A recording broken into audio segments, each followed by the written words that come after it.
Da tribuna da Câmara, o deputado federal Marcel Van Hatten repudiou as declarações do ex-presidente Lula, que incitou sua militância a ir às casas de parlamentares para incomodar seus cônjuges e filhos. Ao divulgar o vídeo, o deputado Marcel Van Hatten afirmou: "É irresponsável e criminosa a incitação que Lula tem feito ao pedir que os endereços dos deputados sejam mapeados para que se possa ir importuná-los e a seus familiares. Uma vergonha. O meu endereço em Dois Irmãos é público, todos sabem onde eu moro. O problema é que Lula não tem cara para andar nas ruas após tudo o que fez de mal para o país com o governo mais corrupto e criminoso da história do Brasil. Eu tenho orgulho e sou muito bem recebido por onde passo, mas não dá para dizer o mesmo do chefe da quadrilha petista." O deputado também questionou por que as falas do ex-presidente, da mesma forma que de outros representantes da extrema-esquerda, não são investigadas como atentatórias à democracia. Van Hatten disse: "Também me questiono se, nesse caso, o ministro Alexandre de Moraes pedirá a prisão do ex-presidiário Lula por essa ameaça ao parlamento. Ele que deveria estar preso, pois jamais foi absolvido. Escapou da cadeia em razão de processos anulados, não porque é inocente." Van Hatten disse: "Nós vemos, mais uma vez, Lula, do PT, um partido que só sabe dividir. Aliás, o marxismo é isto: guerra, luta de classes, ditadura do proletariado, violência por onde quer que a esquerda tenha se instalado no mundo todo, por meio dos regimes socialistas e comunistas. Só sabe dividir, não sabe somar, não sabe agregar." No Brasil atual, a liberdade de manifestação não é reconhecida de forma igual para todos. Manifestações promovidas por partidos de esquerda, sindicatos e coletivos, divulgadas pela velha imprensa e por sites e canais de internet, não estão sujeitas a qualquer investigação sobre seu financiamento ou qualquer questionamento sobre se as ideias que defendem seriam democráticas ou antidemocráticas, mesmo quando há cartazes pedindo ditadura, depredação de patrimônio público e privado ou agressões. Nada disso é considerado um ato antidemocrático.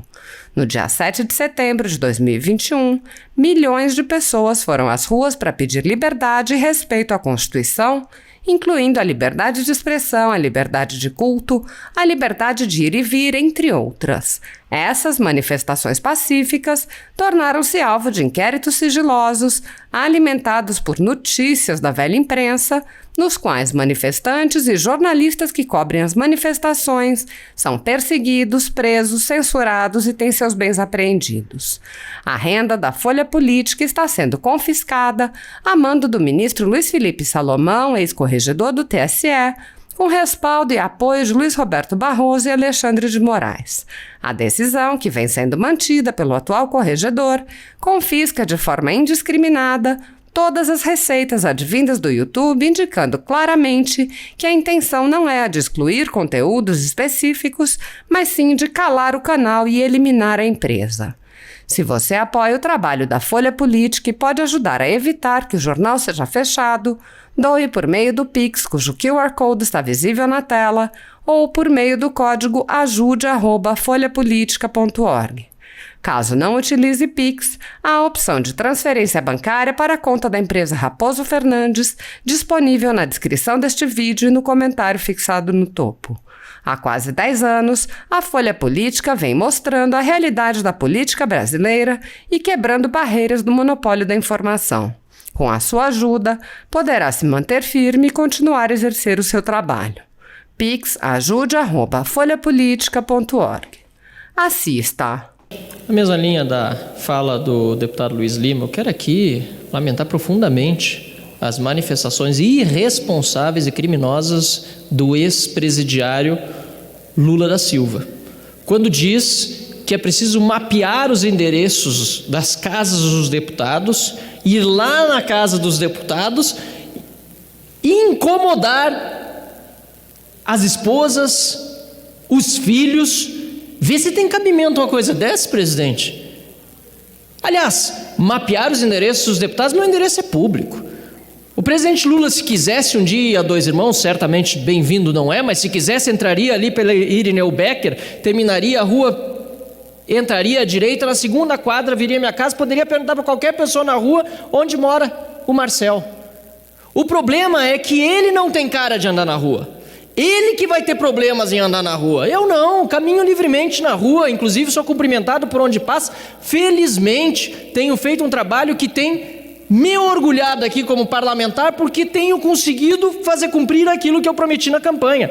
Diferentemente do Lula, que lá atrás prometeu que faria uma política diferente, que era contra a corrupção, e fez o governo mais corrupto e criminoso da história do Brasil.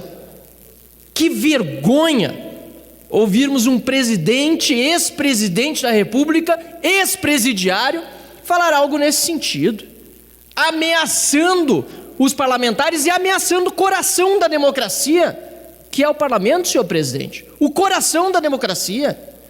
Se o ministro Alexandre de Moraes ouviu esse pronunciamento, será que não vai pedir também a prisão do ex-presidiário que deveria estar na cadeia, Luiz Inácio Lula da Silva? Senhor presidente, nós vivemos tempos em que temos de pacificar as relações na política. Não é possível mais viver sob essa polarização que está levando amigos a se afastarem, familiares a não se falarem. E vemos mais uma vez o Lula do PT, um partido que só sabe dividir. Aliás, o marxismo é isso: guerra, luta de classes, ditadura do proletariado, violência por onde quer que a esquerda tenha se instalado no mundo todo por meio dos regimes socialistas e comunistas. Só sabe dividir, não sabe somar, não sabe agregar. Chega! Chega! Que vergonha ver Luiz Inácio Lula da Silva falando uma coisa dessa. E por isso, senhor presidente, saio muito motivado depois desse último fim de semana, quando tivemos o Encontro Nacional do Partido Novo. Lá tivemos representantes de todos os estados, o nosso governador de Minas Gerais, Romeu Zema, parlamentares, vereadores, deputados, e o nosso pré-candidato à presidência da República, Luiz Felipe Dávila, falando da importância de pacificar o país. É isso que nós precisamos. Pacificar o país com postura, com boas propostas, com a defesa da liberdade individual, do combate à corrupção, de mais prosperidade para o país, de mais união, e não isso que Luiz Inácio Lula da Silva está fazendo e promovendo nos eventos em que participa. Mais uma vez, lamentável. Muito obrigado, senhor presidente. Obrigado, nobre deputado Marcel. Obrigado, presidente Eduardo Bismarck. Presidente, a Lei de Segurança Nacional jamais pode sobrepor a nossa Constituição. Temos o dever, como deputados, de representar cada segmento da sociedade. Cada pessoa tem uma história, cada pessoa tem uma religião, cada pessoa mora numa cidade diferente. Quando o ministro Alexandre de Moraes quer impor a sua democracia, é um grande erro. Eu quero lutar nessa casa para que qualquer deputado, mesmo que suba ali do outro lado, no lado extremo aqui do plenário, na outra tribuna, e que fale e que cite uma direção política, observações contrárias à que eu penso. Eu quero defender ao máximo que ele tenha liberdade. Nós temos aqui colegas que defendem o comunismo. Existe um partido no nosso país chamado Partido Comunista do Brasil, e que os nossos amigos defendem o comunismo.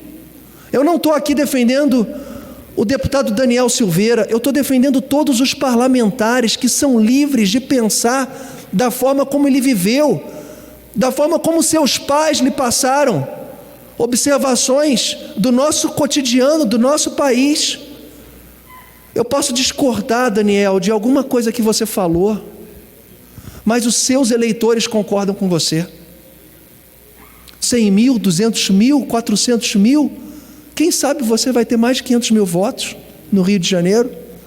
Essas pessoas estão sendo condenadas por uma pessoa que não foi eleita pelo povo.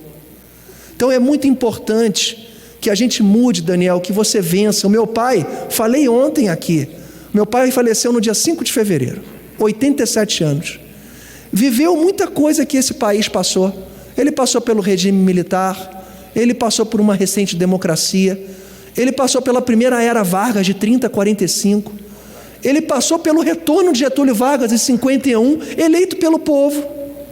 Ele passou por tudo. Ele falou: Luiz, como esse seu amigo é corajoso.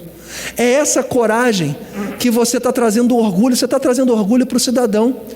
Faça com que a gente mude. A gente está chamando a atenção para que os ministros tenham um mandato de 8 anos, para que os ministros tenham um saber jurídico e representam pelo menos 11 segmentos diferentes da sociedade.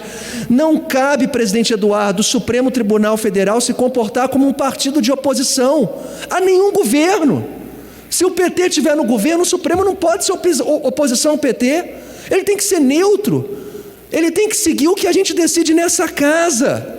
Não vamos nos apequenar. O Daniel Silveira hoje pode não ser da oposição, mas ele é um parlamentar como nós. Quero agradecer, presidente Eduardo, ao número de deputados que estiveram conosco, com o Jordi, com o Alê, com o Daniel, com todos aqui, e demonstraram que estão arrependidos do que fizeram com o Daniel no ano passado. A manutenção da prisão do Daniel foi um erro dessa casa. Nós temos mecanismos aqui para punir o deputado, para até caçar. Não podemos deixar o Supremo ocupar o nosso lugar. Muito obrigado, deputado Eduardo.